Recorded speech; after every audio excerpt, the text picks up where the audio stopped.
오늘은 지팡이를 내밀어 바다를 갈라지게 하라라는 제목으로 말씀을 나누고 함께 기도하기 원합니다. 바로가 정신을 차리고 보니 자기의 종되었던 이스라엘 백성들이 다 도망가 버렸어요. 멀리 가진 않았지만 이미 애굽을 빠져나가서 광야 길로 팔레스타인 지역으로 이제 출발을 해버린 거죠. 도저히 이것을 그냥 둘 수가 없어서 쫓아갑니다. 그 장면을 이제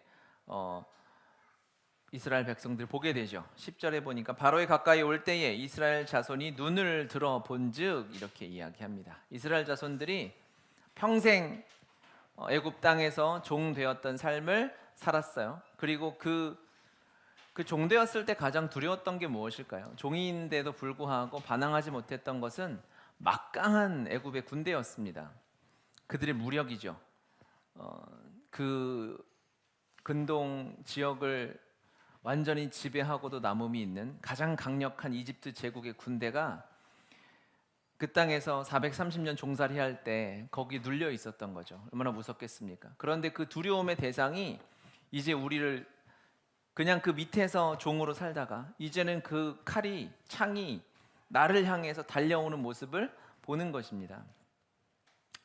두려움의 대상이 나를 공격해 들어올 때 평생을 그곳에서 살았잖아요. 그러니까 애굽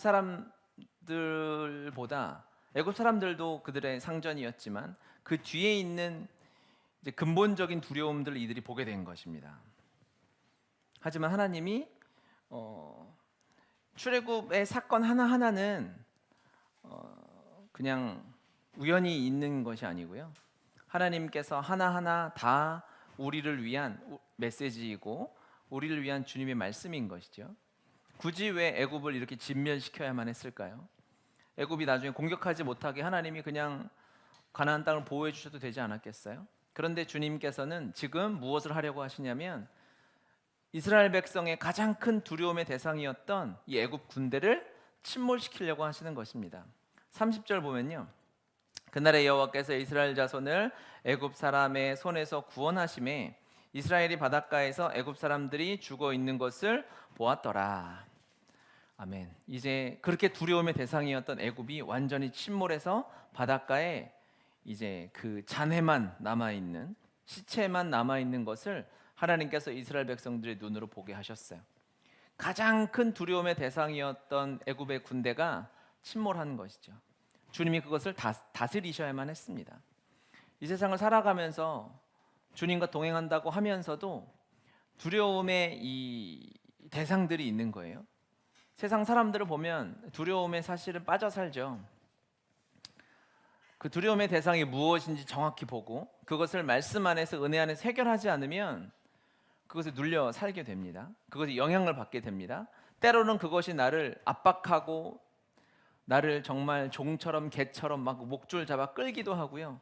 또는 그것의 반대급부로 절대로 그렇게 되지 않아야 된다라는 생각에 예를 들면 가정에서 가정폭력에 시달렸던 아이들을 보면 그거에 대한 역효과들이 있죠.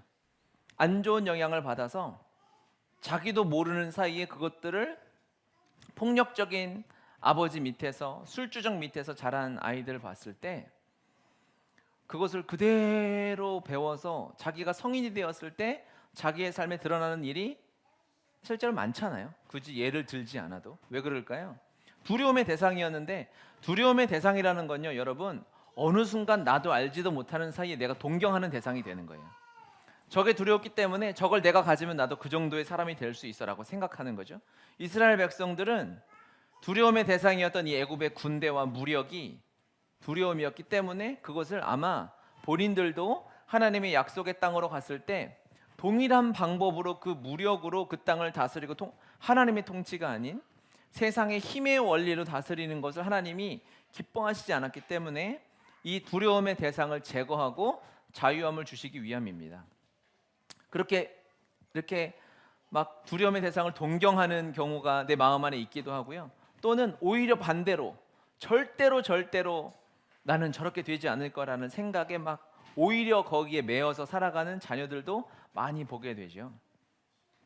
다 좋지 않은 것입니다. 해결되어야 되는 것이죠. 결국 그 모습에 영향을 받게 되고 닮아가게 되는 것입니다. 동경하지 않으려고 해도 닮아가는 모습이 있어요. 실제로 그렇죠. 그런 가정 환경에서 자란 아이들을 이렇게 막 연구했을 때 그 아이들이 하기 싫어해도 그 마음 안에 닮아 있는 모습들을 상담하시는 분이나 상담 목회하시는 분들이 많이 이야기합니다. 왜 그럴까요? 아무리 선한 사람이라도 태어날 때부터 죄인으로 태어나기 때문에 죄인은 죄인들이 하는 짓을 배우는 것이 아주 쉽습니다. 보기만 해도 다 캐치가 돼요. 죄인이기 때문에. 죄인은 죄인 짓 하는 것이 아주 편하고 좋죠. 그래서 그런 환경에 노출되어지고 있다면 반드시 그의 두려움의 대상이 하나님 앞에서 어떻게 다루어져야 하는지 알아야 되는 것이죠. 어떻게 해야 될까요? 이스라엘 백성들에게 하나님이 주시는 메시지는 무엇입니까? 야, 이제 너희들이 그 두려움 가운데 살았기 때문에 열심히 훈련하자. 열심히 노력해서 다시는 그렇게 닮지 말자. 절대로 그것을 따라가지 말자 라고 노력하고 훈련하고 교육해도 되어지지 않죠. 많은 예가 있죠. 제가 좀 전에 말씀드린 것처럼 죄인은 훈련으로 새로워질 수 없습니다. 죄의 삭은 사망이죠. 죄인은 죽어야만 합니다. 옛 자아가 완전히 죽어야만, 그리고 그리스도와 함께 다시 태어나야만, 거듭나야만 하나님의 은혜로, 은혜의 생명으로 살아갈 수 있다는 것이죠. 주님이 이 홍해 사건을 통해서 이 은혜를 주시는 것입니다. 할렐루야, 아멘. 우리의 옛 자아가 애굽의 바로의 군대가 침몰한 것을 눈으로 보게 하셨다는 것은 믿음으로 화합하는 것을 의미하는 것이죠. 이것은 실제적인 사건입니다. 할렐루야, 아멘. 십자가 사건은 너무너무 사실이고 이것을 가능하게 하는 나의 옛 자아가 2000년 전에 예수님이 십자가에 죽으실 때 그곳에서 내 이름을 부르고 내가 되어서 죽으셨다라는 이 역사적인 너무나 정확한 사실, 우리는 2000년 전이기 때문에 시간이 뒤기 때문에 이게 이해가 안 될 때도 있어요. 그렇죠? 어떻게? 그러니까 그냥 믿어라. 그런데 실제로 여러분, 과학적으로만 봐도 우리가 얼마나 편협한 생각을 하고 있는지 모릅니다. 지금은 하늘을 보면 별이 많이 없죠. 그런데 시골에 가면 이렇게 별들을 막 하늘에서 많이 볼 수 있어요. 근데 그 별들이, 우리는 지금 여기 다 위에 등이 있잖아요. 등은 아마 지금 초로 보면 11시 23분 15초 16초에 빛나는 등이죠. 가까운 곳에 있기 때문에 그 불빛을 우리가 같은 시간에 보고 있어요. 그런데 하늘에 떠 있는 별빛은 지금 오늘 밤에 빛나는 별이 아니잖아요. 멀리 떨어져 있기 때문에 그 별의 빛은 태양과 똑같은 별이죠. 그 별의 빛은 어떤 것은 5년 전에 빛난 빛을 우리가 보고 있는 거예요. 이게 과학 시간에 우리가 공부를 그래서 너무 게을리하면 안 돼요. 지구과학 이런 시간에 다 배우거든요. 멀리 있는 별은요, 심지어 빛의 속도로 5억 년 정도 떨어진 곳에서 반짝했는데 그걸 우리가 5억 광년 후에 보게 되는 거예요. 우리는 그걸 다 믿어요. 그렇지, 그럴 수 있겠다. 시간은요, 우리가 경험한 시간대로만이 아니라 하나님은 공간과 시간을 창조하신 분이세요.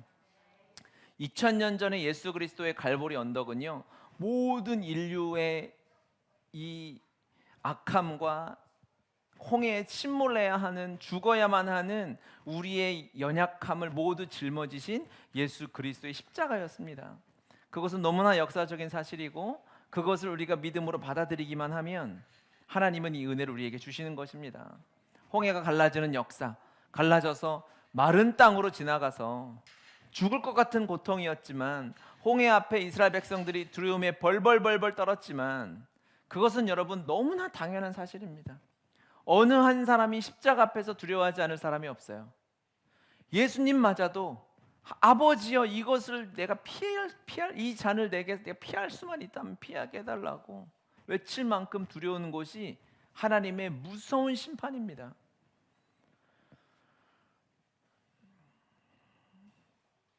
어느 누구도 하나님이 우리를 만나러 찾아오시면 두려움에 벌벌 떨 수밖에 없어요. 하지만 그 두려움의 자리에서 주님이 내가 되어서 나와 함께 심판당하시고 나와 함께 죽으시고 나와 함께 부활하셔서 이 승리를 얻게 하시는 거예요. 이 10절에서 이스라엘 백성들의 마음은 어땠을까요? 아, 꼼짝없이 죽었구나. 그리고 실제로 이스라엘 백성들은 죽지 않았지만 죽은 것이죠. 그들이 두려워하고 그들이 한편으로는 동경하고 영향을 받았던 그 옛 무력과 힘과 파워와 돈을 의지하고 살았던 그의 옛 자아가 죽는 장면이 홍해입니다. 그래서 이스라엘 백성들은 안 죽은 것 같지만 죽은 것이죠.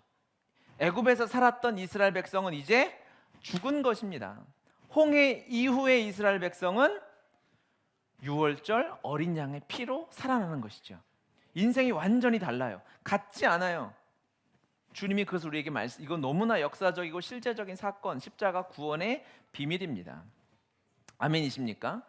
아멘. 그렇다면 홍해 이전에 이스라엘 백성들이 지금 뭐 최소 200만이라고 봤을 때 이들의 삶이 다 다르잖아요. 어떤 사람은 큰 죄를 지었을 것이고 유월절 전에 도둑질하고 사람 죽이고 때린 사람도 그 줄 안에 있지 않겠어요? 상관없이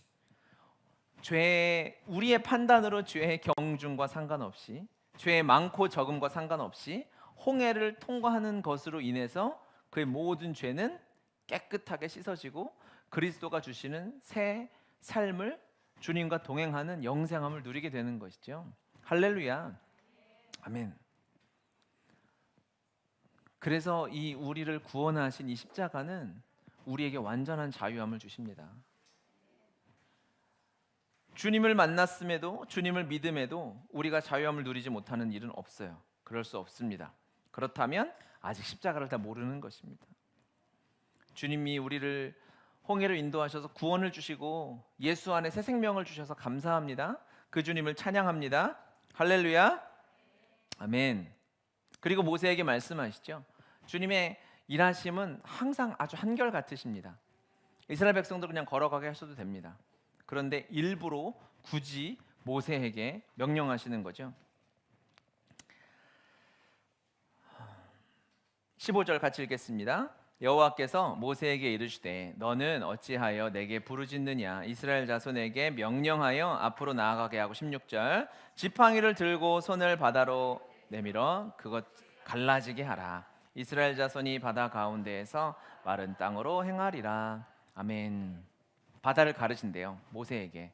여러분 아무리 기적을 경험해도 어제의 기적은 오늘하고도 달라요. 우리는 매일매일의 믿음이 필요하죠. 지금 홍해 앞에 이스라엘 백성들은 모세도 모르겠습니까? 애굽의 군대가 얼마나 강한지. 그걸 아는데 하나님이 두려워하지 말고 이스라엘 백성들이 홍해를 건너갈 거야. 한 번도 경험해 본 적이 없어요. 상상이나 해봤겠습니까 여러분? 배를 타면 몰라도 200만 명을 배를 어떻게 태워요? 하나님의 방법은 모세의 아이디어로 나올 수 없는 새 길이 열리는데 그게 홍해길인 줄 어떻게 알았겠어요? 그러면 하나님이 모세를 좀 일하셔야죠. 그걸 어떻게 알아요? 길을 보여주시고 이제 걸어가봐 해도 여러분 두렵지 않겠어요? 여러분이 좀 상상을 해보세요. 앉아가지고 가만히 있지 말고 우리가 이집트로 가보자고요. 가서 진짜 만약에 홍해길이 갈라졌어요.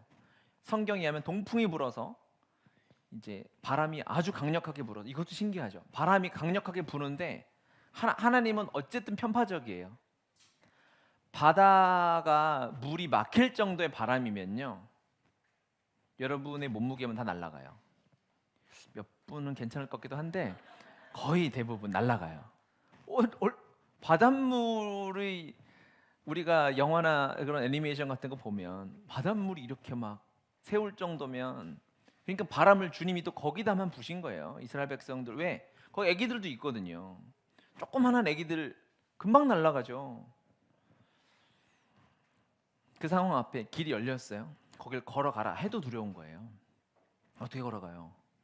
주님을 진짜 우리가 믿잖아요. 믿는데 홍해가 여러분 한강만 이렇게 가도 얼마나 무섭겠어요. 홍해 바다 아무리 좁은 곳으로 그 폭이 넓지 않은 곳으로 간다 해도 그 두려운 길을 걸어가도 힘든데 그 이전에 모세에게 네가 손을 내밀어서 바다를 갈라지게 하라라고 명령하시는 거예요. 하나님을 믿지 않으면 모세는요 절대 지팡이를 들고 손을 내밀 수 없습니다. 우리의 행동은 믿음에 기반하죠. 하나님을 믿지 않으면요 결코 움직이지 않아요. 하나님을 믿고 신뢰했기 때문에 움직입니다. 진짜 하기 싫은 행동을 할 때는요, 하기 싫은 사람이 나를 뭘 시키면 정말 짜증나는 사람이 막 나한테 뭘 부탁을 했다. 그러면 저기 있는 생수컵을 갖다 달라고 해도 싫어요. 안 하고 싶은 거예요. 여러분의 몸이 그렇게 쉽게 움직여지지 않습니다. 모세의 손을 들어서 하나님이 기적의 통로가 되게 하는 것은 모세가 하나님을 그만큼 믿고 신뢰했다는 것을 의미해요. 우리의 신앙은 동일하게 이렇게 나타나게 되는 거죠. 하나님을 믿고 따를 때, 주님의 말씀이 실제라고 믿어질 때 기도하는 것입니다. 하나님의 말씀이 능력이라고 믿어질 때 우리가 말씀을 읽을 수 있는 거예요. 습관적으로 의식적으로 올 수도 있겠죠. 하지만 우리의 마음의 중심을 보는 것입니다. 우리의 마음의 중심을 돌아봐야 합니다. 여러분, 기도해야 산다, 기도가 전부다라고 이야기하는데 기도하지 않으면 우리는 기도의 능력을 전혀 믿지 않는 것입니다. 기도가 실제고 능력이면 우리는 움직이죠. 나를 움직일 수 없는 믿음은 결코 믿음이 아닙니다. 믿음이라 하면 나를 움직여야죠. 모세에게 하신 명령은 아주 간단한 것입니다. 지팡이를 들어서 바다를 향해 명령하라. 그러면 바다가 갈라질 것이다. 그러면 하나님이 일행하시는 것입니다. 그 역사와 모세하는 행동은 비교가 안 되죠. 기도가 바로 이런 비밀이 있는 것입니다. 기도하면 내가 하면 내가 하는 것이요, 우리가 기도하면 하나님이 일하신다, 우리가 다 알고 있는데, 우리가 기도하는 것은 뭐 대단한 것 같을 수 있죠. 우리가 오늘 기도 모임 하는데 와 대단하게 뭐 하고, 이제 다음 주가 우리의 명절이잖아요, 그렇죠? 명절 끝나고 조금 더 우리가 마음을 들여서 기도하는 시간들을 좀 가지려고 하는데, 그렇게 하면 뭐 대단한 것 같지만 실제로 우리의 기도는 홍해가 갈라지는데 모세의 지팡이가 똑같은 거예요. 모세가 뭐 했다고 할 수 있을까요? 솔직히 닦아놓고 얘기해서. 그 모세가 안 들고 지팡이는 누구든지 들 수 있고 손 뻗는 건 다 할 수 있잖아요. 이게 기도의 비밀이라는 거예요. 누구든지 주님이 초대하셔서 그에게 말씀을 주셔서 그 일을 순종할 때 하나님의 역사가 나타나는데, 우리는 지팡이를 들었을 뿐인데 홍해가 갈라지는 역사가 나타나게 되는 것입니다. 아멘. 그래서 우리 그리스도인들에게는 이 모세 지팡이의 원리를 다 알고 있어야 합니다. 바로 이것이 기도의 비밀이에요, 여러분. 기도해야 합니다. 우리가 선교도 나가죠. 아마 전도도 하죠. 교회도 세워가죠. 이 모든 것은 하나님이 다 하시는 거예요. 우리는 그저 기도할 뿐입니다. 할렐루야. 내 안에 사시는 주님께서, 성령 하나님께서 우리를 기도의 자리로 부르시는 것이고요, 우리는 기도하고 하나님은 일하십니다. 우리는 아무것도 하지 않습니다. 아무것도 할 수 없습니다. 할렐루야. 기도하지 않으면 제 힘으로 이 설교를 제가 할 수 없죠. 우리가 예배를 할 수 없죠. 노력하고 열심히 준비한다 한들 찬양을 인도하는데, 찬양 전공자고 노래 전공자면 여기서 찬양 인도할 수 있습니까? 없어요. 주님이 하시는 거예요. 그냥 우리는 그 자리에 지팡이를 들었을 뿐이죠. 하나님이 그것을 사용하시는 것입니다. 누구를 세워서 누구에게 은혜가 끼치는 것, 사람이 할 수 있겠어요? 아닙니다, 여러분. 절대 불가능합니다. 여러분, 주님이 우리에게 말씀하실 때가 있어요. 그렇죠? 하나님 일하시기 전입니다. 홍해가 갈라지기 전에, 그 바로 직전에 하나님께서 모세에게 말씀하셨어요. 이제 너 지팡이를 들 때가 됐다. 그동안의 모세의 삶은 이 훈련의 삶이었어요. 여기서 지팡이 들 수 있는 믿음을 키우는 거예요. 이 훈련이 없었으면 모세는 주님 무슨 지금 지팡이입니까? 여기서 지팡이 들 때가 아니라 애굽에 가서 무릎 꿇고 살려야 될 때는 이게 상식적이지 않겠어요? 하지만 믿음의 사람은 하나님이 언제 무엇을 위해 훈련시키시느냐, 하나님이 일하시기 바로 직전에 너 지팡이를 들어라고 명령하실 때 그때 지팡이를 들고 기도할 수 있는 훈련, 그것이 우리의 믿음의 훈련입니다. 그래서 인생이란 건 아무리 잘난 척 해봤자 별거 없어요. 지팡이를 들 수 있느냐 없느냐의 차이예요. 많은 사람들이 지팡이를 못 듭니다. 자기가 뭘 하려고 하죠. 그 상황에서 주님은 이렇게 하라고 말씀하시고, 야 이제 기적 일어날 때야. 너 기도하지 않을래? 무릎 꿇지 않을래? 내 목소리를 듣지 않을래라고 하나님은 초대하시고 말씀하시는데 들리지도 않고 세상의 소리에 파묻혀 있고 내가 하고 싶은 인간적인 어떠한 나의 일들을, 나의 경험을 가지고 하면 하나님이 기적을 보지 못하는 거죠. 그래서 이 모세의 모습을 보면 한 가지 기도 제목이 정리가 됐어요. 하나님, 우리에게 믿음을 주시되 주님 말씀하실 때 지팡이를 들 수 있는 믿음만 주십시오. 그거면 되겠죠. 그 하나 일하시잖아요. 그러니까 주님의 비유가 딱 맞는 거예요. 겨자씨만한 믿음만 있어도 이 산을 이 산으로 옮길 수 있는 거죠. 할렐루야. 우리 그 믿음을 구하는 겁니다. 주의 음성 잘 듣고, 주님 지팡이를 들어야 할 때, 내가 기도의 무릎을 꿇어야 할 때, 사람들 앞에 아주 작은 행동이지만 주님의 명령에 순종하는 액션을 취해야 될 때 할 수 있는 용기와 담대함을 허락해 주십시오 라고 기도하시길 바랍니다. 그 은혜를 주님이 주시길 바랍니다. 아멘. 아멘. 아멘. 아멘. 하나님이 이 홍해 앞에서 이제 이스라엘 백성들은 내 매장지가 없어서 이 광야에서 바다에 파묻혀 죽게 하냐라고 불평하는 이때에 하나님은 이제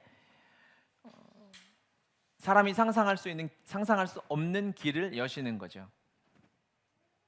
홍해가 나의 살아나는 길일 줄 누가 알았겠어요? 하나님의 지혜는 반전의 지혜입니다. 죽는 것이 사는 것일 줄 어떻게 알았겠습니까? 포기하는 것이 전부를 얻는 것인 줄 어떻게 알았겠어요?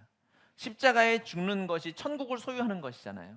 내가 그리스도 안에 모든 것을 내어버리면, 내가 가지고 있는 돈 몇 푼 때문에 힘들었는데 말씀에 순종해서 내 가진 것을 다 내려놓고 내가 주님의 청지기로 살겠다고 했을 때 열방의 모든 자원을 하나님이 선물로 주시는 것이 복음의 은혜 아니겠습니까? 할렐루야. 반전의 은혜죠. 홍해가 죽는 곳인 줄 알았는데 영원히 수천 년 동안 계시되는 십자가의 예표가 될 줄 어떻게 알았겠어요? 하나님은 인간의 계산을 뛰어넘는 역사를 하십니다. 그래서 우리가 믿음의 훈련이라는 것은 신앙적인 경건의 연습도 있겠지만 우리의 생각과 우리의 경험을 내려놓는 훈련이 사실은 가장 중요한 것입니다. 우리가 지난주 묵상할 때 오병이어 여인이 기적을 하시면서 주님이 기적 앞에 무언가, 이제 기적 앞뒤 장면을 우리가 잘 이렇게 주목해서 볼 필요가 있어요. 주님은 그 기적 하나를 놓고 여러 가지 많은 일들을 하시잖아요. 요한복음 우리 큐티하고 있는데 첫 번째 물이 포도주로 바뀌는 장면 앞에서 마리아와 하인들의 순종과 모습을 통해서 우리가 큰 은혜를 받았죠. 오병이어의 기적을 주님이 펼치시기 전에 빌립에게 말씀하시죠. 요한복음 6장 5절 6절 같이 한번 읽어볼까요? 예수께서 눈을 들어 큰 무리가 자기에게로 오는 것을 보시고 빌립에게 이르시되 우리가 어디서 떡을 사서 이 사람들을 먹이겠느냐 하시니, 이렇게 말씀하심은 친히 어떻게 하실지를 아시고 빌립을 시험하고자 하심이라. 아멘. 빌립에게 이제 말씀하신 거예요. 빌립아, 여기 사람 너무 많아, 배고픈데 어떻게 할까? 너의 계산이 무엇이냐? 네가 지금까지 경험해 왔던 너의 판단으로는 어떻게 할 수 있겠느냐 하고 빌립의 계산을 물어보시는 거죠. 이렇게 사람을 창피하게 하시면 안 되는 거 아니겠어요? 바로 뒤에 지금 기적을 행하시려고 다 준비해 놓으시고 힌트도 하나도 안 주시고 빌립아 너의 계산은 뭐야? 라고 말씀하시고 빌립이 200데나리온이 있어도, 이게 돈이 있어도 문제, 언제 사와서 이걸 하겠습니까? 빌립은 아이디어를 많이 냈겠지만 하나님이 빌립의 판단이 얼마나 어리석고 창피한 일인지 말씀하시고 너의 계산을 내려놓아라 라고 말씀하시는 거죠. 오병이어의 기적은 많은 사람들이 기적의 떡을 먹었지만 저는 첫 번째 빌립의 믿음의 성장이었구나라고 보게 되었어요. 계산에 빨랐고 이쪽에 머리가 좋았던 빌립은 자기의 계산을 이제 내려놓는, 하나님을 믿는다는 것은 무엇일까요? 우리의 계산을 내려놓는 것입니다. 주님을 믿으면 하나님 수준의 일을 경험해야죠. 그런데 우리의 경험과 우리의 계산은 인간 수준의 일밖에 경험하지 못해요. 하나님을 믿으면서 우리가 믿음 생활하면서 하나님의 자녀로 살면서 인간 수준의 일만 하고 살 수는 없잖아요. 하나님 수준의 일을 경험하고 하나님 나라의 일들을 하고 살아야죠. 아멘이십니까? 아멘, 아멘이죠. 주님이 이런 일들을 행하실 때 여러분 주변에 이런 일들을 이제 오병이어를 통해서 빌립의 계산을 내려놓게 하셨어요. 그런데 저는 그 장면에는 나오지 않지만 또 계산이 빠른 한 사람이 생각이 나더라고요. 제자 중에 빌립도 계산이 빨랐지만 또 한 명 계산이 빠른 사람이 있었죠. 동꾀를 맡았던 유다입니다. 빌립에게 말씀하셨지만 그 옆에 있었던 유다도 반드시 자기 자신을 돌아봤어야 돼요. 그렇죠? 요한복음 13장 29절 같이 읽어볼까요? 어떤 이들은 유다가 동꾀를 맡았으므로 명절에 우리가 쓸 물건을 사라 하시는지 혹은 가난한 자들에게 무엇을 주라 하시는 줄로 생각하더라. 아멘. 유다는 동꾀를 맡고 있었습니다. 유다도 계산이 빨랐을 겁니다. 눈앞에 기적이 일어났는데 빌립 진짜 창피하겠다. 아우 빌립 손가락질하고 빌립을 안타까워할 일이 아니라 하나님이 기적을 보고 나 자신을 돌아봤어야 되죠. 여기서 유다가 자신의 계산과 돈에 대한 욕심을 내려놓았다면 이런 비참한 결론이 일어나지 않았을 것입니다. 하나님의 역사가 일어나고 있을 때는요, 여러분 말씀을 우리가 읽으면서 하나님이 기도의 자리를 부르실 때 주님을 만날 때마다 이런 기도가 우리 안에 있었으면 좋겠어요. 주님, 나의 경험과 나의 계산, 내가 살아왔던 내 감정이 내려놓는 시간이 되길 바랍니다. 이런 기도가 우리 안에 있길 바래요. 할렐루야. 아멘. 아멘. 사람의 계산으로 도저히 알 수 없었던 홍해가 갈라졌습니다. 그리고 이스라엘 백성들이 지나가는데 제가 좀 이제 우리가 놀라운 것은 이제 홍해가 갈라지면은 바다니까 그 밑은 완전히 갯벌 같이 그냥 진흙탕 같은 길이 아니겠어요? 그런데 주님은 그 길을 마른 땅이 되게 하셨어요. 근데 우리가 그냥 길이어도 가지 않겠어요? 두렵고 무섭기는 하겠지만 선택지가 없잖아요. 바로의 군대가 바로 앞에서 지금 물론 구름 기둥이 그들을 에워싸고 정신 못 차리게 하고 있지만 앞에 현존하고 있고 뒤에 길이 난생 처음 보는 기적이 일어났으니 걸어갈 텐데 주님께서 왜 마른 땅을 허락하셨을까? 그냥 편하게 잘 가라고 또 있겠지만 하나님의 배려가 있었구나. 그 200만에서 300만 중에는 어린 아이도 있었을 것이고요. 아마 어르신들도 있었을 겁니다. 젊은 사람들이야 그냥 갈 수 있겠죠. 막 옷이 젖어도 갈 수 있을 텐데 어린아이와 어른들과 함께 있는 공동체라면 그들이 걸어갈 때는 마른 땅이어야 했겠구나라는 생각이 드는 것입니다. 그렇죠? 그래서 그 마른 땅은 성인들을 어른들을 위한 것이 아니라 어린아이와 노약자들을 위해서 하나님이 마른 땅을 허락하신 것 같아요. 그렇게 생각해도 괜찮을까요?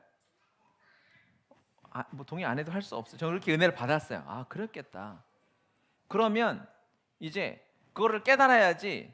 제가 걸어가는데 마른 땅이네, 나는 빨리 걸어가야지 라고 생각할 것뿐만 아니라 이 마른 땅은 나 때문에 주신 게 아닌 거예요. 애들 때문에 주신 거고 우리 교회로 치면 아이들 때문에 주신 거고 권사님 집사님 때문에 그 마른 땅을 주신 거예요. 그럼 우리는 어떻게 해야 돼요? 땡큐 하고 걸어가야 될까요? 감사해야죠. 이거는 나 때문에 받은 은혜가 아니구나. 이거는 내가 잘해서 하나님이 나를 배려하심보다 어린아이와 어르신들, 조금 몸이 불편한 사람들, 아픈 그 안에 환자는 없었겠어요? 힘들고 허리 아프고 다리 아픈 사람들이 왜 없겠어요? 그들을 위한 배려 때문에 내가 은혜를 받는구나, 내가 선물을 받는구나 라고 생각하게 되었어요. 그러고 보니 세상에는 그런 일들이 너무 많은 거예요. 생각해 봤어요. 실제로 내가 잘해서 받은 게 있나? 없더라고요. 내가 잘해서 내가 주님께 열심히 기도를 하고 헌신을 하고 신학을 공부해서 내가 뭐 이 사역을 하는 게 아니라 그냥 하나님이 누군가를 사랑해서 주신 은혜가 옆에 있다가 내가 공짜로 받아 누리는 게 너무너무 많은 거예요. 내가 철없을 때는 내가 주님을 위해서 무언가 열심히 하고 있다고 생각했거든요. 그런데 그게 아니었어요. 그냥 그 공동체 안에 있다 보니 주님이 주신 은혜를 내가 값없이 거저 공짜로 받아 누리고 있더라고요. 그걸 모르고 있으니 내가 주님과 무엇을 열심히 하고, 말은 그렇게 안 하지만 받을 만하지, 끄떡끄떡 열심히 했으니까, 잘 되니까, 잘 하니까, 노력했으니까 라는 생각을 제 안에 하고 있어요. 그것이 왜 위험할까요? 그것은 은혜를 은혜로 받지 못하기 때문입니다. 하나님이 은혜를 주시는데 어느 순간 내가 나의 노력으로 생각하고 싹스로 생각하면 복음에서 멀어지게 되는 것이죠.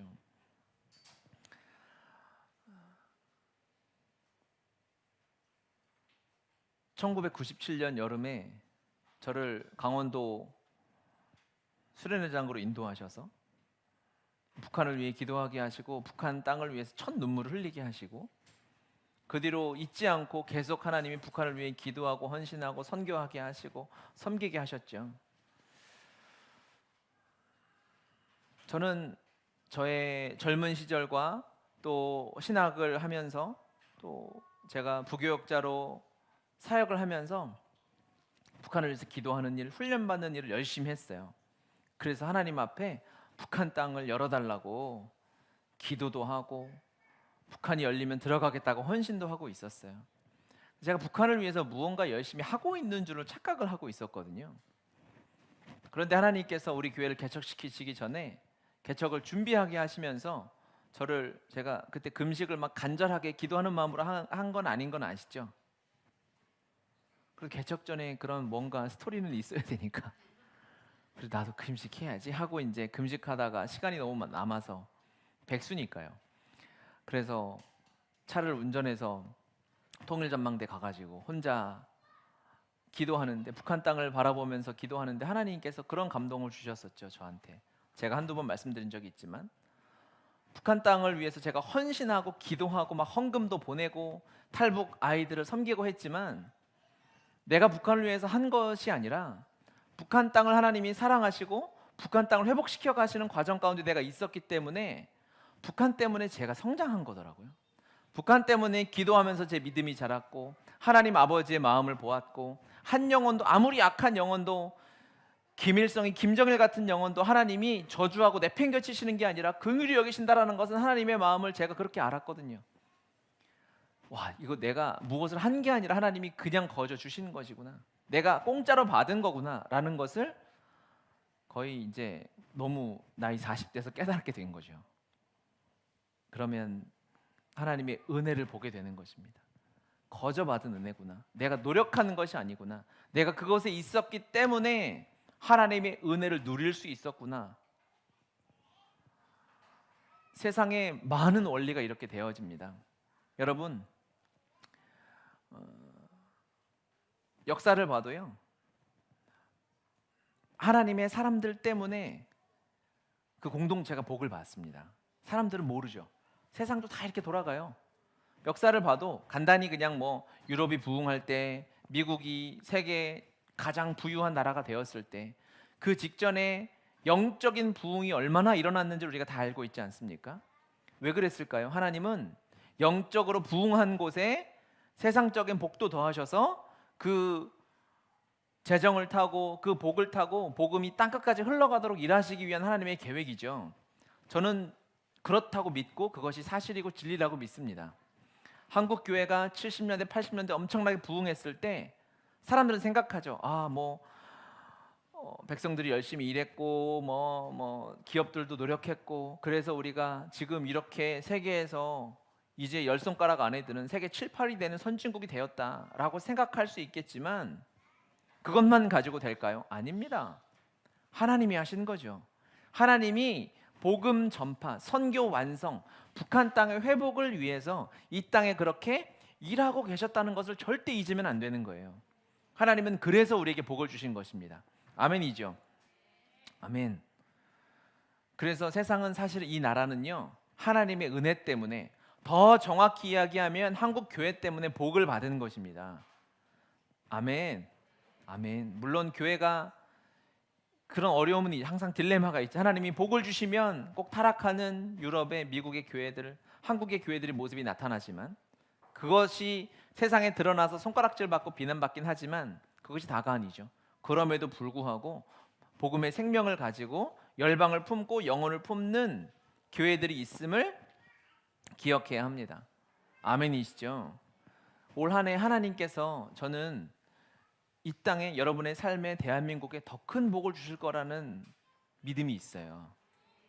코로나가 이제 끝나겠죠? 어떤 방법이 될지 모르겠지만 이제 아마 올해 안에는 종식이 되지 않을까, 아니면 다른 방법으로 전환이 될 것 같은데요. 끝나고 나면 아마 전 세계 사람들은 한국으로 몰려올 겁니다. 관광을 하러 오고요. 우리가 이제 여행도 많이 못 가고 그래서 거의 2년 동안 이제 거의 딱 폐쇄돼 있었잖아요. 이 빗장이 풀리고 나면 제가 선교사님들한테 듣고 언론 보도를 보고 열방의 소식들을 접하면 정말 하나님께서 와, 대한민국을 이토록 축복하시고 역사하시는 시간표가 이제 이래서 왔구나.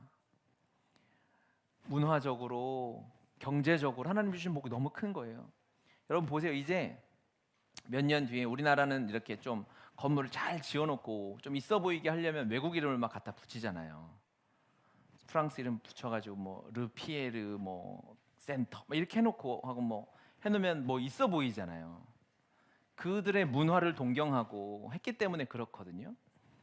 이제 외국에 한글 이름으로 된 건물들이 이제 막 세워져 가고 있다는 거죠. 이름이 너무 멋있는 거죠.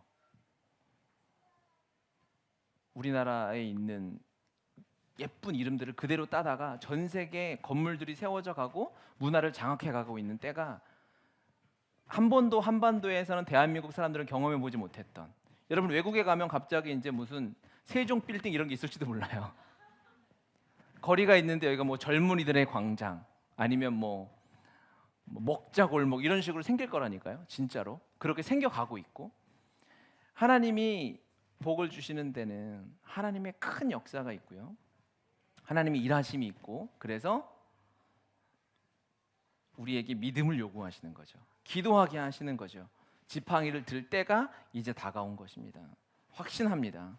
이때 하나님이 한국 교회 때문에 이 나라 이 민족에 복을 주셨기 때문에 우리 한국 교회만, 그리스도인들만 정신을 차리면 이제 하나님의 이 마지막 시간표, 마지막 한 장이 열리지 않을까라는 기대를 하고 있어요. 여러분은 그때를 살고 있어요. 복음 때문에 한국 교회가 회복되어지면 북한 땅이 회복되어질 것이고요. 그 회복에 발맞추어서 하나님께서 이 땅에 다음 세대 회복을 가져오실 것입니다. 아멘. 어떠한 회복이 올까요? 다음 세대가요, 예수님을 사랑하는 복음으로 충분한 다음 세대를 주님께서 일으키실 것입니다. 아멘이죠. 예수 이름 하나에 생명을 걸 수 있는, 모든 것을 걸 수 있는 10대들이 일어날 거예요. 아멘이십니까? 보십시오. 장담합니다. 일어납니다. 전국 각지에서 하나님이 준비시키고 계시는 거예요. 그들이 일어날 때가 되면 그들은 막을 수가 없어요. 여러분 10대들을 어떻게 막아요? 중2 애들이 무서운데 걔네들이 예수를 만났다 생각해 보십시오.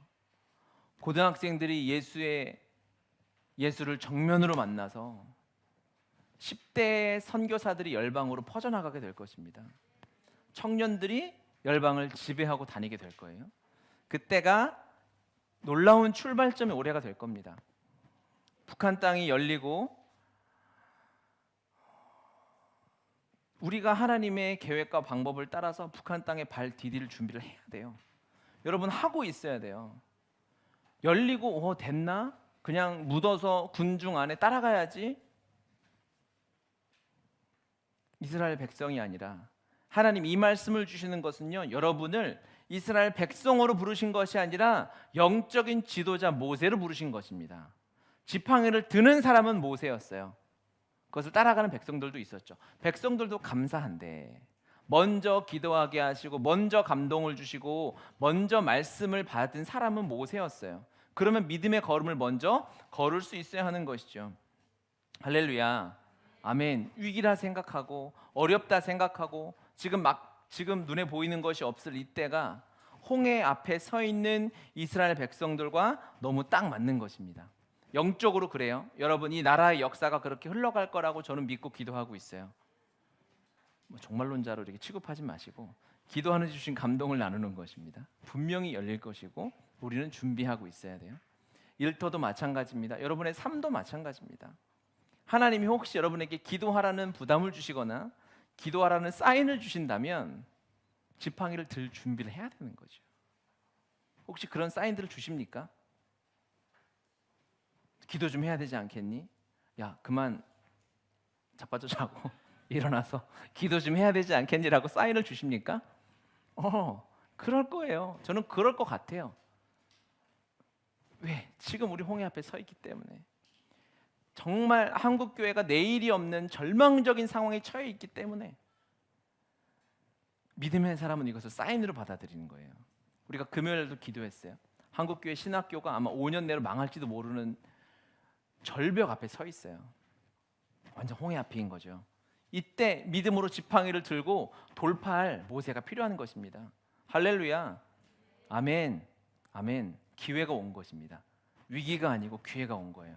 우리의 믿음이 이제 마른 땅을 걸어갈 수 있는 믿음이 있음을 볼 수 있는 기회가 오는 것임을 여러분 믿으시길 바래요. 아멘. 아멘. 여러분 오늘 설교는 제가 반드시 유튜브에 올려놓고 박제해 놓을 겁니다. 성령께서 하시는 이 말씀이 얼마나 놀라운 것인지. 그래서요 하나님은요 이 하나님의 이 전능하심이 하나님의 이 계획하심을 우리의 삶에 그대로 드러내 보여주시는 거예요. 그만해야겠어요. 좀 더 남았는데 안 되겠어. 오늘 기도회도 있고 다음 주에 아무도 안 올까 봐 찬양하겠습니다.